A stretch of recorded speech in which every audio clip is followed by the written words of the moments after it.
Hello, gang. I am sitting here getting the first of 4 or 5 54910s back together. Cylinder is all ported up. Not that you can tell a whole lot. You can see it there on the side, on the upper transfers. You know, you can tell a lot's been done there. All right. I guess you could probably tell the exhaust has been ported up and, polished for my standards. All right. It's nice and smooth. All right. I sanded out with about 220, and that's it. I don't believe in getting it mirror finished. If you do, then you go for it. But the things that I did different on this one, because this is for Todd, and Todd wants high RPM. Okay. I've never built one of these 4910s for high RPM. So it's a crapshoot. But I did do things a little bit differently. Normally, I go for about 105 to 107 on the exhaust height on these things, and which puts my transfers. Sorry, doesn't really put them, but my transfers are about 122 on them. And my intake, I'll do around 80, 81 on the intake. So with this right here, though, we've got a high exhaust roof, so we're looking at 101 on the exhaust, which, I mean, that's not that high. It's nothing special. I cut 30 thousandths off the base. I've got 18 thousandths squish on this. But 101 on the exhaust roof. My transfers are at 119. All 4 of them, right? And my intake, because I want fast, I want speed, right? I don't necessarily need a lot. I need everything to move fast in order to support those higher RPMs. And so the intake, I left it exactly where it fell, which was at 77. I didn't take anything off of it at all. It's at 77. And then between 77 to 119, that gives us 42 degrees of crankcase compression. So we should have good pressure in our crankcase to still move everything quickly. I normally will open up these bottom transfers just a little bit. You just square them off, really, is all you do. And you cut these right here down flat to the level of the base, which you can see there a little bit. I did not go all the way down. Why did I not go all the way down? Well, I just needed enough of an opening to get flow in there, and the more material I leave in place, the better my crankcase compression will be. And so these are my thoughts, and we will see how it works, right? And I am ready to put it back together right now. And I mean, there's only one thing for it. We'll see. We'll see if it works.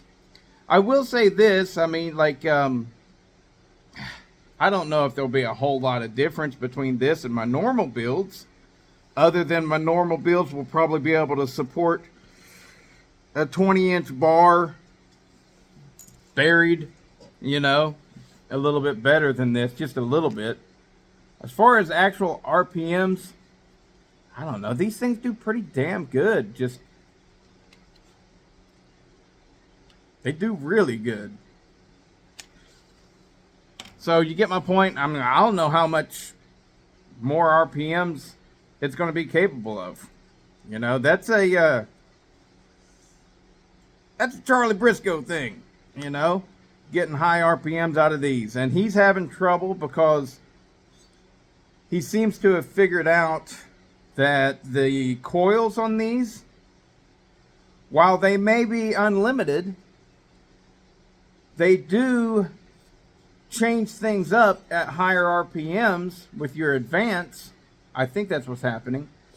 And they're not fully capable of supporting RPM up above, say, 11.5 to 12,000 RPMs. They start kind of working against you in order to keep the power in the lower RPM range. At least that's the way I understand it. It seems to be him and Joe have kind of figured that one out. And I believe that Charlie has been playing around trying to find different coils that may work with these saws. Because yeah, the consensus seems to be, from what I know, is that these things, the coil, as with the 590 and the 620, the coil is really limiting higher RPMs. That being said, Charlie has built some that really scream in the higher RPM range. And but I'm not Charlie. I'm not Gary Buxton. I'm not Jason Egan. I'm not Kevin LeVanaway. I'm not Randy Evans. I'm not, yeah, the list goes on and on and on and on. I'm doing a good job and I'm happy. My customers, customers, it sounds funny for me to even say that because I definitely do not do this for money. It's going to take money in order for me to do it for you. But, this is not something that I'm like trying to drum up business. Typically, I almost never ask anybody. They always contact me. Would you port this for me? And that's the way I like it. Because I can very easily be like, nah, I don't think I'll do that. But anyway, so we're going to get this thing together. We're going to see how it works. This unit is, again, a brand new unit. It has never, I don't think, ever been fired. That doesn't mean it's perfect. I think I've got 2 of these. And Todd was the very first person to contact me, so he's going to get a brand new one. The second person was Jonathan Gunther. He'll get a brand new one as well. And I might have a third one that's actually brand new. But anyways, the first come, first serve. They get the nicer brand new ones. But all of them are perfectly fine.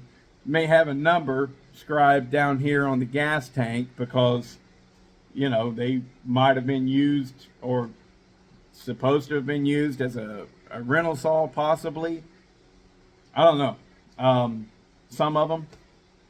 But anyways, that's the dealio. Not going to run in this video, just talking about what I did differently. And that is, I didn't take, normally I square up these bottom transfers, I did not do that this time. Normally I take this skirt on the side right here all the way flush to the bottom of the base, or to the base.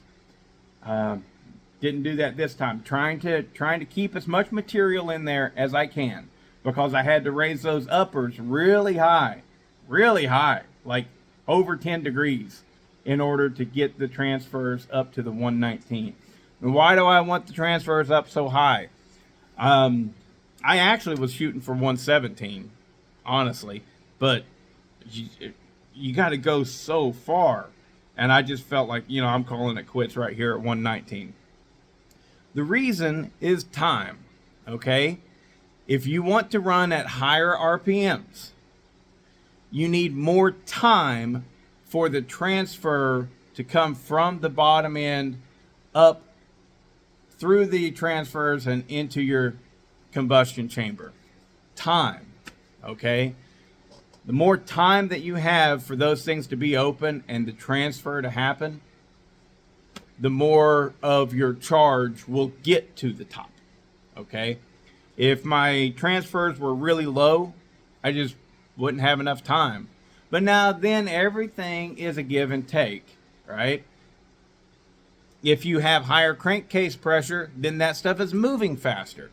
And therefore, if it's moving faster, more of it can get through in less time. So everything is a give and take.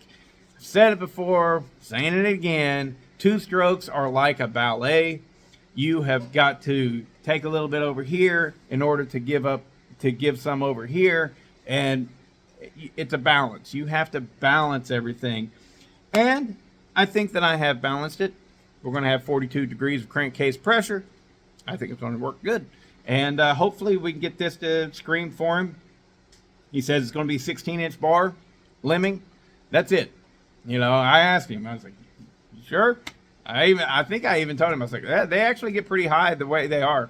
He's like, I want as much high RPM as you can give me. And, well, within reason, here we go. Are there more things that I could do? Yeah, but I haven't done them yet. And it would be experimental. And I don't... This is what you get. I think it's going to work out good. And we shall see. So it's going back together right now. And in a future video, you'll see how it runs. I do wonder if it'll be any better than what I've currently been building, though. I don't know. I don't know. So we'll see. Later.